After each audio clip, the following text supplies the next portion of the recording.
और माइक्रोसॉफ्ट की विभिन्न सेवाओं में आई दिक्कतों ने आज पूरी दुनिया में अपना असर दिखाया है। विमानन कंपनियों के यात्री हो या फिर बैंकिंग सेवाएं पाने वाले ग्राहक, हर कोई आज इसके चलते परेशान हुआ है। कई जगहों पर शेयर बाजारों में कामकाज पर भी दिखा असर। राहत की बात यह रही कि भारतीय शेयर बाजार इस परेशानी से सीधे तौर पर प्रभावित होते हुए नहीं दिखाई दिया। शुक्रवार की सुबह अचानक माइक्रोसॉफ्ट के सर्वर में आई गड़बड़ी के कारण दुनिया भर में हड़कंप मच गया। हजारों विंडोज सिस्टम में ब्लू स्क्रीन एरर के चलते एयरलाइंस, बैंक, मीडिया आउटलेट्स समेत दूसरे कई क्षेत्रों की सेवाएं बाधित हो गई। इसके अलावा दुनिया के विभिन्न हिस्सों में भुगतान प्रणालियों पर भी असर देखा गया। कुछ माइक्रोसॉफ्ट सेवाओं में भी भारी व्यवधान आया। कई अमेरिकी राज्यों में सैकड़ों सेवाएं बाधित हुई हैं। लंदन स्टॉक एक्सचेंज की सेवाओं पर भी खासा असर पड़ा। हालात की गंभीरता का अंदाजा इस बात से लगाया जा सकता है कि स्काई न्यूज को ब्रिटेन में थोड़े समय के लिए अपना प्रसारण तक रोकना पड़ा। भारत में भी विमान चालन सेवाएं प्रभावित हुई। इंडिगो, अकासा एयर और स्पाइस जेट एयरलाइंस सहित विभिन्न विमानन कंपनियों को अपने संचालन में भारी कठिनाइयों का सामना करना पड़ा। मुंबई, बेंगलुरु, दिल्ली सहित देश के कई एयरपोर्ट्स पर यात्रियों को खासी परेशानी हुई।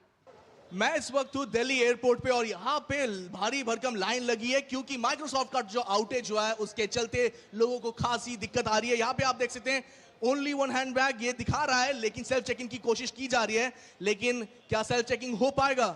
प्लीज कॉन्टैक्ट कस्टमर सर्विस, क्योंकि यहाँ पे ये जो आउटेज हो रहा है इसके चलते आप देख सकते हैं यहाँ पे भारी भरकम भीड़ लगी है। आप बहुत देर से कोशिश कर रहे हैं इसके लिए। मैं काफी टाइम से कोशिश कर रहा हूँ लेकिन ये नहीं हो पा रहा है। इंटरनेट की दिक्कत आ रही है, यहाँ पे भारी लाइन भी हो रही है। आप लोगों को क्या दिक्कत आ रही है? दिक्कत टाइम ज़्यादा खराब हो रहा है, बहुत ज़्यादा। अच्छा जी, मैं एक और चीज़ बताना चाहूँगा, ये डीजी यात्रा जो है यहाँ पे बहुत फेमस है एयरपोर्ट के T3 में, लेकिन इस वक्त डीजी यात्रा भी बंद है, वो चल नहीं रहा। वहाँ पे डीजी यात्रा का एंट्री होता था। यहाँ पे आप देख सकते हैं ये एंट्री का अलग पॉइंट हुआ करता था, यहाँ पे स्कैनिंग होती थी, लेकिन आज यहाँ पे स्कैनिंग भी नहीं हो पा रही है, दिक्कत आ रही है। यात्रियों को हुई असुविधा के लिए सरकार ने तुरंत ठोस कदम भी उठाए। सरकार ने प्रभावित यात्रियों के लिए अतिरिक्त सीटें, पानी और भोजन उपलब्ध करवाने के निर्देश दिए। साथ ही निर्देश दिया कि एयरलाइंस और हवाई अड्डे के अधिकारी यात्रियों को उनकी उड़ान की स्थिति के बारे में जानकारी प्रदान करें और साथ ही आवश्यक सहायता भी दें। दुनिया भर में इस आईटी आउटेज के लिए क्राउड स्ट्राइक नाम की साइबर सिक्योरिटी कंपनी को जिम्मेदार बताया गया। क्राउड स्ट्राइक ने भी इसकी पुष्टि करते हुए कहा कि यह समस्या उसके सॉफ्टवेयर के अपडेट के कारण हुई। इस सॉफ्टवेयर को हैकिंग या साइबर हमलों से बचाने के लिए डिजाइन किया गया है। क्राउड स्ट्राइक के सह संस्थापक जॉर्ज कुर्ट्ज ने एक्स पर लिखा, समस्या की पहचान कर ली गई है और समाधान मिल गया है। ये कोई साइबर हमला नहीं है। क्राउड स्ट्राइक एक साइबर सिक्योरिटी कंपनी है जो माइक्रोसॉफ्ट सहित दुनिया भर की बड़ी कंपनियों और हार्डवेयर को साइबर अटैक से बचाने का काम करती है। It is obviously something that I have never seen before in my life, such an unprecedented global outage, and the horror stories of how airlines and hospitals and users are all impacted points to the need in the days coming of a conversation about the resilience of these platforms, of the fail-proofness of these platforms, and what type of backup systems that they are going to build to make sure this never happens again. But this is certainly a very, very disruptive and a disturbing event in what we are seeing today around Microsoft. लोग ये ना समझें कि साहब मैं अपने network पर कुछ भी कर लूं तो कुछ भी गड़बड़ होगी, सरकार देखेगी। सॉरी, इस हमारे तमाम सारे इस भवसागर में हम साथ साथ चल रहे हैं। सरकार की इतनी जिम्मेवारी है, हमारी भी इतनी जिम्मेवारी है। केंद्रीय सरकार बहुत काम कर रही है, लेकिन उपभोक्ताओं को भी साइबर सुरक्षा को जीवन जीने की शैली के स्वरूप में अडॉप्ट करना पड़ेगा। खास बात ये रही कि भारत का एनआईसी नेटवर्क इससे प्रभावित नहीं हुआ। हालांकि सरकार ने महत्वपूर्ण सेवाओं में आई रुकावटों को तुरंत हल करने के लिए त्वरित कदम उठाए। साथ ही सरकार ने जरूरी तकनीकी परामर्श भी जारी किया। इलेक्ट्रॉनिक्स और आईटी मंत्री अश्विनी वैष्णव ने एक्स पर जानकारी देते हुए लिखा कि उनका मंत्रालय वैश्विक आउटेज के संबंध में माइक्रोसॉफ्ट और उनके सहयोगियों के साथ संपर्क में है। आईटी मंत्रालय द्वारा जारी परामर्श में यह भी बताया गया कि crowd strike agent fall consensus से जुड़े विंडो होस्ट में आई समस्या के कारण ये स्थिति उत्पन्न हुई। दिल्ली से Tapas Bhattacharya, bureau report, DD news. तो इस ग्लोबल आउटेज के चपेट में दुनिया के कई देश आए, लेकिन भारत भी उन देशों में शामिल माना जाएगा जहां पर भारत का एनआईसी से लेकर शेयर बाजार इसके असर से अछूता रहा है। लेकिन आइए समझते हैं कि आज ये पूरी घटना थी क्या। किस तरह से माइक्रोसॉफ्ट सर्वर में आई गड़बड़ी के बाद दुनिया भर की मुश्किलें बढ़ी और एक तरह से अभी पूरी तरह ये दुरुस्त नहीं हुआ है। आउटेज की वजह रहा क्राउड स्ट्राइक के एक अपडेट को माना जा रहा है। क्राउड स्ट्राइक का ये अपडेट क्या था ये भी आपको बताते हैं। अपडेट रिलीज होने के बाद दुनिया के कई देशों में इसी के बाद सिर्फ ये मुश्किलें शुरू हुई और इन मुश्किलों में कई ऐसी सेवाएं शामिल थी जो रोजमर्रा की सेवाएं हैं। लोगों को माइक्रोसॉफ्ट 365 की सर्विसेज एक्सेस करने में सबसे ज्यादा दिक्कत हुई। अब ये माइक्रोसॉफ्ट 365 की सर्विसेज क्या हैं उस पर भी आइए देखते हैं। माइक्रोसॉफ्ट 365 एक प्रोडक्टिविटी सॉफ्टवेयर है। ये सॉफ्टवेयर किन चीजों में डील करता है?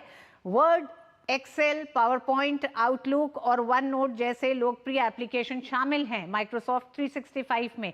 तो इन तमाम एप्लीकेशंस पे बड़ा असर रहा और वो डाउनलोड नहीं हो पाए, खुल नहीं पर उन पे आधारित जितना आगे काम है वो नहीं हो पाया तमाम देशों में। Blue screen of death BSOD एक क्रिटिकल एरर स्क्रीन है जो विंडोज ऑपरेटिंग सिस्टम पर दिखाई देने लग गया था जब ये अपडेट जारी हुआ इस अपडेट के बाद। और क्राउड स्ट्राइक क्या है आइए उसके बारे में भी आपको बताते हैं। ये एक साइबर सिक्योरिटी कंपनी है। 2011 में इसकी स्थापना हुई है क्राउड स्ट्राइक कंपनी की और ये कंपनी एक तरह से साइबर सिक्योरिटी में भी डील करती है। दुनिया भर की बड़ी कंपनियों और हार्डवेयर को साइबर अटैक से बचाने का काम करती है ये कंपनी। इस कंपनी का दायरा बड़ा है। ये कंपनी एंड पॉइंट सुरक्षा में माहिर है। तो ये कंपनी भी एक विश्वसनीय कंपनी है। कॉरपोरेट नेटवर्क से कनेक्ट होने वाले उपकरणों जैसे फोन और लैपटॉप वगैरह इन तमाम चीज़ों के साथ वायरस या मॉलवेयर से बचाने का काम करती है। तो क्राउड स्ट्राइक जो कंपनी है इसका भी अपना एक इतिहास है, लेकिन आज जो एक तरह से ये ग्लोबल आउटेज हुआ है उसका असर बड़ा पड़ा है। दुनिया भर में इमरजेंसी सेवाएं सबसे ज़्यादा प्रभावित हुई हैं और इनमें एयरलाइंस एक बड़ी एक तरह से रहा कि जिस पर कि एक बड़ी एक तरह से प्रभाव पड़ा है। इमरजेंसी सेवाओं पर असर पड़ा। ट्रांसपोर्ट, ब्रॉडकास्ट, अस्पताल, अन्य सेक्टरों की सेवाएं बाधित हुई हैं आज दिन भर और ये तमाम देशों से अपने अनुभव लोग लगातार सोशल मीडिया पर जारी कर रहे थे। दुनिया भर में कई एयरलाइंस कंपनियों को अपनी विमान सेवाएं रोकनी पड़ी हैं, डिले से चल रही हैं। बहुत सारी एक तरह से उड़ानें विलंब से भी चल रही हैं। तो पूरी तरह भी अभी दुरुस्त नहीं हो पाया है। अमेरिका का राज्य अलास्का में इमरजेंसी सर्विसेज पर एक बड़ा असर पड़ा है। वहीं कई ऐसे देश रहे जिन पर असर नहीं भी पड़ा है, उनके कारणों पर भी बात की जाएगी। ऑस्ट्रेलिया के सुपर बाजार ठप हो गए तो कई ऐसे सुपर बाजार रहे जिन पर असर पड़ा है। कई देशों में मीडिया आउटलेट्स को अपने प्रसारण में मुश्किलें आई हैं। कई ऐसे एक तरह से प्रसारण रहे हैं जैसे स्काई न्यूज़ को ब्रिटेन में थोड़े समय के लिए अपना प्रसारण रोकना पड़ा। तो ये जो आज माइक्रोसॉफ्ट के सर्वर की जो गड़बड़ी थी, इस गड़बड़ी ने कई बड़े असर दिए हैं। भारत के आईटी मंत्री ने इस गड़बड़ी के बाद जो अपना बयान दिया, उन्होंने कहा कि ग्लोबल आईटी आउटेज के बारे में हमारा मंत्रालय माइक्रोसॉफ्ट के संपर्क में है और कुछ गाइडलाइंस भी जारी की गई। इसके कारण का पता लगाया जा चुका है। इससे निपटने के लिए काम शुरू हो चुका है। ये उनका सुबह का एक तरह से ये संदेश था भारतीयों के लिए भी कि परेशान होने की ज़रूरत नहीं है। उन्होंने ये भी बताया कि भारत का NIC नेटवर्क इस आउटेज से प्रभावित नहीं है। तो भारत के लिए एक तरह से कुछ मोर्चों पे, कुछ क्षेत्रों में बड़ी उपलब्धि भी रही। जब दुनिया तकनीक के इस्तेमाल के साथ ठप दिखाई दे रही थी तब भारत किस तरह से आगे बढ़ रहा था। और आइए इसी पर हम बात करेंगे कि किस तरह से जब माइक्रोसॉफ्ट के सर्वर में ये गड़बड़ी आई और उसके बाद से दुनिया पे एक बड़ा असर पड़ा तो भारत अपने कुछ क्षेत्रों को बचाने में सफल रहा जहां पर बड़ा असर नहीं हुआ है। तो ये अंतर क्या है और इस तरह की समस्याओं से कैसे निपटा जा सकता है, इस पर बात करने के लिए हमारे साथ विशेष मेहमान है। लेकिन उससे पहले हम आपको बता दें कि आज का हमारा विशेष है माइक्रोसॉफ्ट सर्वर ठप, मचा हंगामा। विशेष मेहमान हमारे साथ जुड़ रहे हैं Abhishek Singh, additional secretary ministry of electronics and information technology से। अभिषेक सिंह जी, आपका बहुत बहुत स्वागत है। सबसे पहले तो सर, भारत का NIC सेक्टर, एम्स, आपातकालीन सेवाएं, इन पर बड़ा असर नहीं पड़ा जब हमने देखा कि दुनिया में हाहाकार था। आज कैसे देखते हैं आप इसे और क्या कारण मानते हैं? देखिए, ये जो कारण है, जैसा आपने बताया स्टोरी में पहले भी और जैसा पहले हमारे पूर्व मंत्री जी ने भी बताया, ये जो क्राउड स्ट्राइक है जो एक सॉफ्टवेयर सिक्योरिटी की सर्विसेज प्रोवाइड करती है, ये एक फैल्कन नाम का and point security product provide करती है। और इस फैल्कन एंड पॉइंट सिक्योरिटी में एक अपडेट इंस्टॉल किया गया आज सवेरे और जिससे कि ये प्रॉब्लम आई कि जो CPU यूसेज होता है मशीन्स का वो 100% से ज़्यादा हो जाता है। फिर मशीन्स के पास कोई कैपेबिलिटी, कंप्यूट कैपेबिलिटी बनती नहीं है किसी और ऑपरेशन करने का। उससे अचानक एक ब्लू स्क्रीन आ जाती है जिसको एरर के कोड में ब्लू स्क्रीन ऑफ डेथ कहा जाता है। उसका मतलब होता है उसके बाद आप कोई भी कार्य उस पर आगे नहीं कर पाते हैं।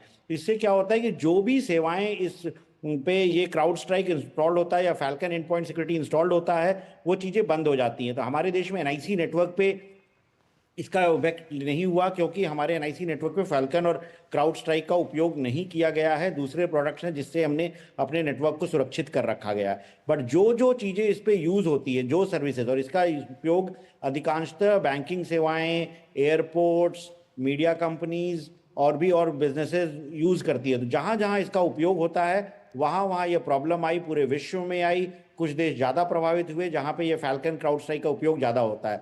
परंतु हमारे देश की जो सर्टिन है, जो साइबर सिक्योरिटी एजेंसी है, जो इंसिडेंट रिपोर्टिंग करती है, उसने तत्काल इसके बारे में जानकारी करी। माइक्रोसॉफ्ट के जो साइबर सिक्योरिटी ऑफिसर्स है उनसे बात की, क्राउड स्ट्राइक की टीम से बात करी और उसके बाद लोगों को जो निर्देश है क्या कुछ करे, अगर आपकी मशीन पे प्रॉब्लम आ रही है तो आपको क्या करना है। तो जो एडवाइजरी है सर्टिन की वो तत्काल जारी की गई, जिसमें बताया गया कि आप अपने मशीन को सेफ मोड में ऑन करिए। उसके बाद आप उस फोल्डर में जाइए जहां क्राउड स्ट्राइक इंस्टॉल्ड है। ड्राइवर्स के फोल्डर में क्राउड स्ट्राइक की फाइल्स होती हैं, वहाँ 00000291 नाम की एक फाइल है, उसको डिलीट कर दीजिए और उसके बाद मशीन को आप नॉर्मली स्टार्ट कर लीजिए, जिससे प्रॉब्लम सॉल्व हो जाएंगी। तो इमीडिएट तत्कालिक प्रभाव के लिए सर्टिन की एडवाइजरी इसके लिए बड़ी उपयोगी थी। और उसके बाद क्राउड स्ट्राइक ने भी आज शाम को एक पैच अपडेट लॉन्च कर दिया, जिससे ये प्रॉब्लम हमेशा के लिए ठीक हो गई।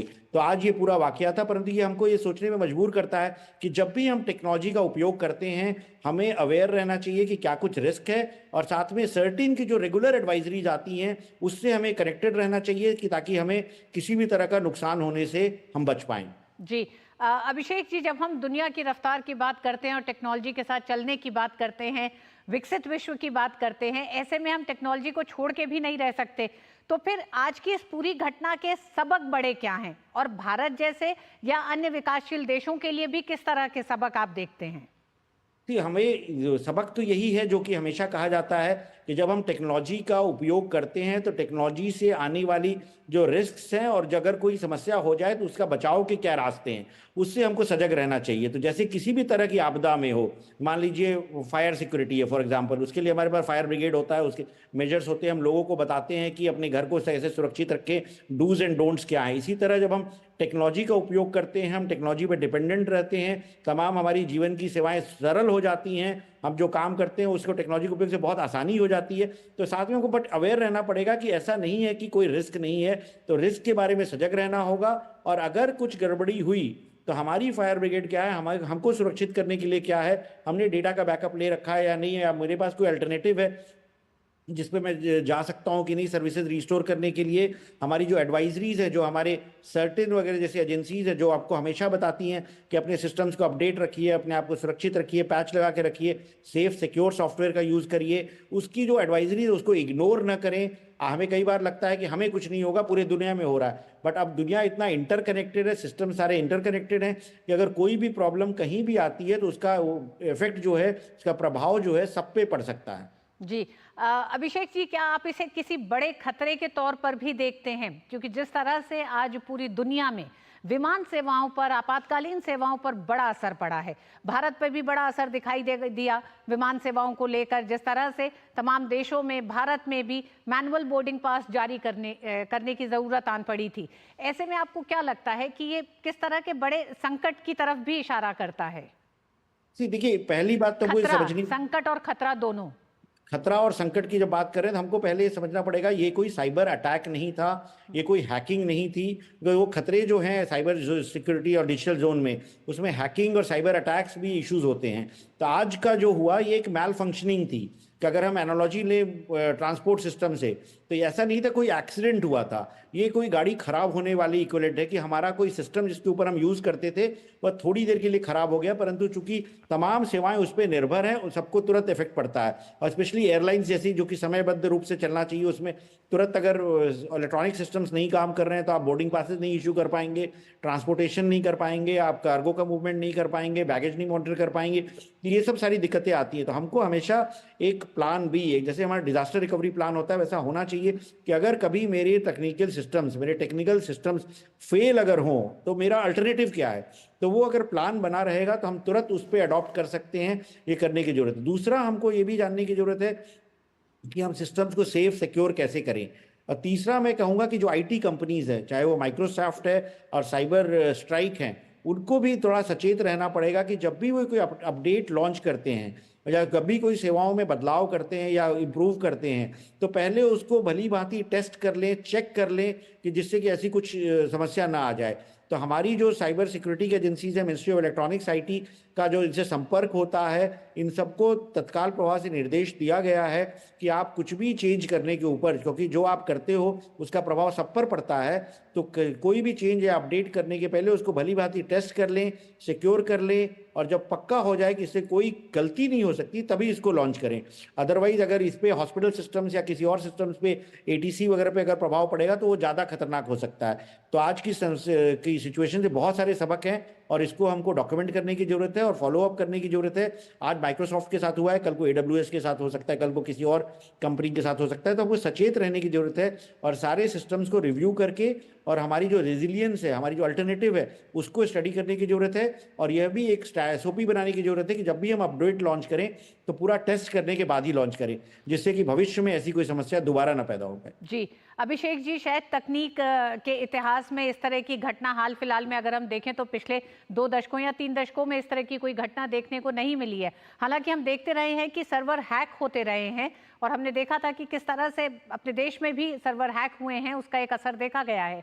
लेकिन इस तरह की घटना, क्या आप किस तरह से ऐसे देखते हैं कि आने वाले समय में जब विकसित भारत की तरफ भारत बढ़ रहा है, आज कुछ क्षेत्रों में हम पे असर नहीं हुआ है, लेकिन जब हम उस रफ्तार के साथ आगे बढ़ेंगे तो आईटी मिनिस्ट्री किस तरह से उसको भी लेकर चल रही है, इन चुनौतियों को लेकर?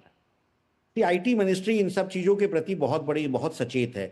और आईटी मिनिस्ट्री में आज जो हुआ, इसके पहले भी बहुत सारे ऐसे वाकये हुए हैं, जबकि बिकॉज आईटी मिनिस्ट्री सचेत थी, सर्टेन सचेत था, हमारी एजेंसी सचेत थी, जिससे कि हम अटैक को प्रिवेंट कर पाए।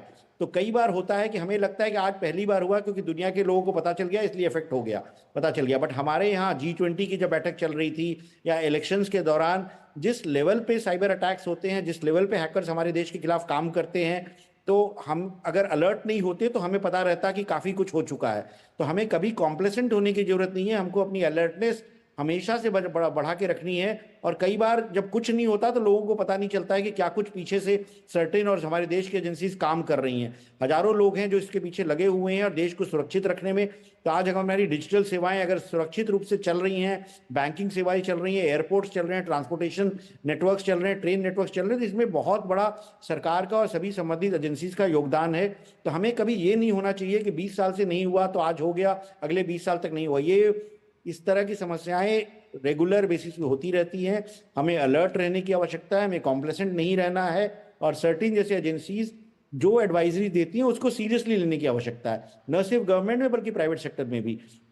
तो मैं यही कहना चाहूँगा कि आज का इंसिडेंट एक लेसन है जो कि हमें और भी चुस्त दुरुस्त रहने की तरफ इशारा करता है। और चूंकि इंडिया एक डिजिटल प्रधान देश है और हमारे देश में जिस तरह डिजिटल पब्लिक इंफ्रास्ट्रक्चर और इंडिया स्टैक का इंप्लीमेंटेशन हुआ है, तो हमको और भी ज़्यादा केयरफुल रहने की जरूरत है कि किसी भी तरह से हमारी UPI हो या हमारा डिजी लॉकर हो या हमारा टेलीमेडिसिन सॉल्यूशन हो, एजुकेशन प्लेटफॉर्म्स हो, बैंकिंग सर्विसेज हो, रेलवे सर्विसेज हो, ये किसी भी तरह से इफेक्ट ना हो। तो इसके लिए हमको ऑडिट्स करने की जरूरत है और हमको सबको लोगों को ट्रेन करके कि कैसे हम अपने आप को सुरक्षित रख पाएं और किसी भी तरह से जो डिनायल ऑफ सर्विस होती है, जो सर्विस में बाधा पहुंचती है, वो ना होने पाए। जी, अंत में अभिषेक जी, जहां आपने डिजिटल पब्लिक इंफ्रास्ट्रक्चर का जिक्र करा और भारत के तमाम ऐसे प्लेटफॉर्म्स हैं जिन्हें हमने G20 पे भी फ्लैग किया और तमाम देश उससे प्रभावित भी हैं और अपने यहाँ इस्तेमाल करना चाहते हैं, ऐसे में आप इसको भारत की उपलब्धि समझते हैं आज के दिन जब इतना बड़ा संकट विश्व पे आया लेकिन भारत अपने कुछ क्षेत्रों को बचा सका? भारत की सरकारी सिस्टम्स पूरी सुरक्षित थी और भारत के किसी भी गवर्नमेंट सिस्टम पे, NIC के नेटवर्क पे इसका कोई प्रभाव नहीं पड़ा, शेयर मार्केट पे कोई प्रभाव नहीं पड़ा। हाँ, ये जरूर है कि कुछ एयरलाइंस जो इस सॉफ्टवेयर का उपयोग करती हैं उन्हें समस्याएं हुई बोर्डिंग पासेस इशू करने में, डिजी यात्रा थोड़े समय तक नहीं चलता रहा। तो ऐसा नहीं है कि प्रभाव नहीं हुआ, हम हर इफेक्ट, हर इंसिडेंट को सीरियसली लेते हैं और सर्टेन इसके ऊपर सचेत रहता है, और जितनी सारी सेवाएं इसमें इफेक्ट हुई उसकी रूट कॉज एनालिसिस होती है, उसके ऊपर एक्शन लिया जाता है। तो हमको ये जरूर संतुष्टि है कि हमारे कोई गवर्नमेंट सिस्टम्स इफेक्ट नहीं हुए, बट ये भी दिखाता है कि आगे भी हम इसी तरह सुरक्षित रहें ताकि लोगों का विश्वास डिजिटल पब्लिक इंफ्रास्ट्रक्चर और भारत की जो डिजिटल सेवाएं हैं उसमें जैसा है वैसे ही बना रहे हमेशा के लिए। बहुत बहुत धन्यवाद अभिषेक जी, डीडी न्यूज़ से ये भी बताने के लिए कि जब विश्व पे एक बड़ा संकट तकनीक का आज आया, जब माइक्रोसॉफ्ट का सर्वर ठप पड़ा, तो भारत किस तरह से अपने डिजिटल पब्लिक इंफ्रास्ट्रक्चर और तमाम अपनी मुस्तैदी के साथ आईटी सेक्टर में वो किस तरह से इस संकट से आज बच भी सका है। कुछ थोड़ा बहुत प्रभावित जरूर रहा हवाई सेवाओं के तौर पर, लेकिन बड़े पैमाने पर अगर हम देखें तो भारत आज के संकट से बचा दिखाई दिया। बहुत बहुत धन्यवाद अभिषेक जी हमारे साथ जुड़ने के लिए। और न्यूज़ नाइट में वक्त एक छोटे से ब्रेक का है। ब्रेक के बाद होंगी कुछ और खबरें, देखते रहिए डीडी न्यूज़।